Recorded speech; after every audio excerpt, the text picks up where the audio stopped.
took two performances at this year's Glastonbury Music Festival to further expose the inherent racism and pro Israel biases of the political class and media, particularly the BBC in the UK. No prize for guessing that one of the performances included the Irish rap group Kneecap. And the other performer who really caused politicians and media to seethe in anger was English rap punk duo Bob Vylan. The reaction to their performances has left an overwhelming majority of social media users worried about the current condition and the future of British democracy. Social media users are aghast by the upset caused to these pro Israeli and pro genocide idiots. I think it's a case of a music artist beating the BBC in its own game and successfully managing to have his anti genocide sentiments amplified on an important BBC platform. So let's look at what happened. If you watched the news in the UK last night and this morning, you would be forgiven to think that a national calamity had hit the UK. This was a broadcast on Sky News last night. Watch the clip first. We start with breaking news tonight. Police are investigating comments made by performers Bob Vylan and Kneecap at Glastonbury. The rap punk duo Bob Vylan led crowds at the festival's West Holt stage in chants of Free, Free Palestine and Death, Death to the IDF, before Irish rap trio Kneecap suggested fans start a riot outside one member of the band's upcoming court appearance. Well, Emma Birchley has been following this story for us and joins us from the newsroom. Emma, what more can you tell us? Yes, police this evening are assessing videos of what was seen on the West Holt stage at Glastonbury. Two acts who are both being looked at. The first of those, Bob Vylan, that is a rap punk duo with those chants of Free, Free Palestine and Death, Death to the IDF. So they are being looked at, but also the rap trio Kneecap. Now, there had been calls in advance of the festival for them to be left off the lineup, and during their set at the festival today, they called for fans to riot at an upcoming hearing of one of their members who faces a terror offence. So police looking at the videos there to determine whether an offence has been committed. Now, the BBC has responded to what was shown on the television during that Bob Vylan set. They've described it as deeply offensive, and they've put up a warning on screen, they said at the time, about what they called very strong and discriminatory language, and they made it very clear that they would not be putting that show, that element of the festival, up on iPlayer for other people to watch. Now, there has been a very swift response across the board. The government has put out this statement: we strongly condemn the threatening comments made by Bob Vylan at Glastonbury. The Culture Secretary has spoken to the BBC Director General to seek an urgent explanation about what due diligence it carried out ahead of the Bob Vylan performance, and welcomes the decision not to rebroadcast it on BBC iPlayer. It's been described too by the Conservative leader Kemi Badenoch as grotesque. She said it isn't a protest, it's incitement. And there has been a response too from the Israeli embassy. This is what they've had to say in a statement. The Embassy of Israel in the United Kingdom is deeply disturbed by the inflammatory and hateful rhetoric expressed on stage at the Glastonbury Festival. When such messages are delivered before tens of thousands of festival goers and met with applause, it raises serious concerns about the normalisation of extremist language and the glorification of violence. So the Glastonbury Festival back in the headlines for all the wrong reasons. Bob Vylan was showing his support for Palestinians and calling for the death of IDF soldiers, while the BBC bosses were enjoying their weekend after having blocked Kneecap's live performance. They didn't expect that another music artist would cause an even bigger headache to them. Bob Vylan's performance was broadcast live, and even though the BBC has removed the act from the iPlayer, it's too late. The clip has already gone viral. Free, free, free, free. Free, free. Alright, but have you heard this one though? Death, death to the IDF. Death, death to the IDF. Death, death to the IDF. Death, death to the IDF. Death, death to the IDF. Hell yeah, from the river to the sea, Palestine must be, will be, inshallah, it will be free. This evoked swift reactions from the political class and even the Israeli embassy. It's the same Israeli ambassador who has faced calls for expulsion from the UK for her public utterances justifying the ethnic cleansing of Palestinians. One of the things we realised that every school, every mosque, every second house has an access to tunnel. So this is, and of course ammunition. But that's an argument for destroying the whole of Gaza, every single building in it. So do you have another solution how to destroy the underground tunnel city, that this is the place where the terrorists hide, where they have all their ammunition, and this is the rockets that are still fired on Israeli cities? Close to 200,000 people have signed an online petition calling for her expulsion.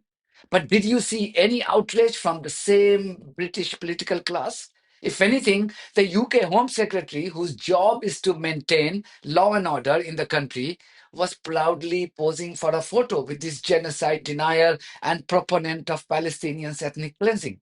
There could be only two things here. Either UK politicians and its media outlets think people are fools and they don't understand their glaring hypocrisy, or these politicians and individuals managing the BBC have absolutely no problem in being exposed as an inherently racist bunch of people. Or else, how do you justify these double standards? Calling for the mass murder of Palestinians make you a star guest of the UK's ruling class politicians and earn you invitations to the country's top media outlets. But calling for the death of those who are perpetrating the worst genocide in modern history prompts the police to swing into action and the BBC to remove the performance from its platform.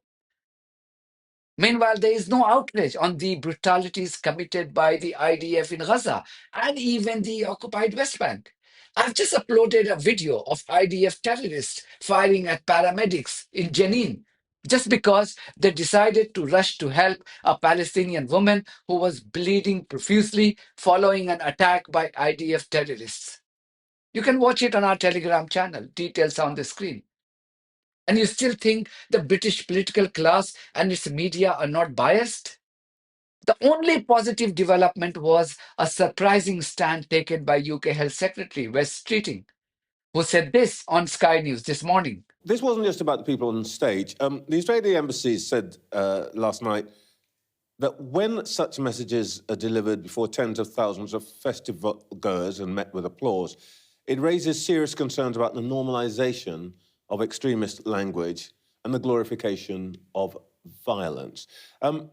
This was as much about the audience as it was about the performers, wasn't it? Well, I'd say sort of two things in response to those words from the Israeli embassy. Firstly, I do think that, like, if I take the equivalent of the war in Ukraine, I'm unequivocal about which side of that war I'm on. I want Ukraine to win. Would I be celebrating or chanting for the death of Russian soldiers? No. I want to see an end to the war and I want to see an end to the conflict. I'd also say to the Israeli embassy, get your own house in order in terms of the conduct of your own citizens and the settlers in the West Bank. I think there's a serious point there by the Israeli embassy I take seriously. I wish they'd take the violence of their own citizens towards Palestinians more seriously. I wasn't expecting this from Wes Streeting, who had previously supported Israel's genocidal campaign in Gaza. The other controversy surrounded the Irish band Kneecap, which was scheduled to perform yesterday, which is Saturday, the 28th of June. From Prime Minister Keir Starmer to his Culture Secretary Lisa Nandy, many pro-Israeli UK MPs had called for Kneecap to be cancelled by Glastonbury because they oppose the Gaza Holocaust. How dare they? That's the world we now live in. Politicians and the ruling class of a top Western country has its moral compass so screwed up that they simply cannot stand a group of musicians expressing their disgust against a genocide. Look, One of the Kneecap band members has been charged by the police under the country's Terrorism Act. And the matter is now before the court to determine if indeed the said band member supported Hezbollah, which is a proscribed outfit in the UK. The Kneecap member who performs under the name Moshara has denied the charge and is out on bail. The family that runs the Glastonbury Festival had rejected the UK government's call to not provide a platform to Kneecap members. When they appeared on stage, Kneecap, yesterday, they were met with a sea of humanity who wanted to see their performance. Such was the response to their scheduled act that the organizers had to fence off the area as they couldn't allow any more people. How did the BBC report this hysteria for the Kneecap band? Its report said that thousands turned up to show their support or see what all the fuss was about. Trust the BBC to do its bit to downplay the popularity of anyone who stands up to the genocidal regime of Israel. The British Broadcasting Corporation can't accept this atrocious act. Wearing the Palestinian kafia, Kneecap members said that they understand colonialism and they understand how important it is to support each other internationally, in reference to the history of a brutal occupation of Ireland by the United Kingdom. The BBC had decided to not broadcast Kneecap's performance from Glastonbury. It said the highlights of the performance would be available on iPlayer and other digital platforms.